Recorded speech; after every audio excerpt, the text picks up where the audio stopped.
एक भाई ने सवाल किया, नींद बहुत कम आती है, सबसे पहले उसकी वजह को दूर करो। नींद किस वजह से कम आती है, क्यों कम आती है? जो उसका असल सबब है उसको ख़त्म करो।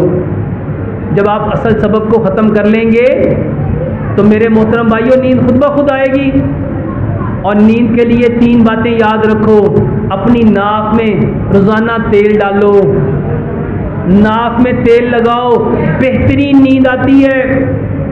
इसके साथ केला लो, एक केला, साबुत केला लो, छिलके समेत उसको धो लो, उसके छोटे छोटे टुकड़े करो, 3 इंच की 3 डंडियाँ दालचीनी की डालो, 1 बड़ा चम्मच उसमें किशमिश डालो, उसको अच्छी तरह पकाओ, अच्छी तरह पकाओ। 1 गिलास को इतना पकाओ वो आधा रह जाए। ये कावा पियो, बेहतरीन नींद आती है। इसके अलावा ये जो हल्दी दालचीनी का दूध बताया है, रात को सोने से पहले ये पियो, बेहतरीन पुरसुकून नींद आती है।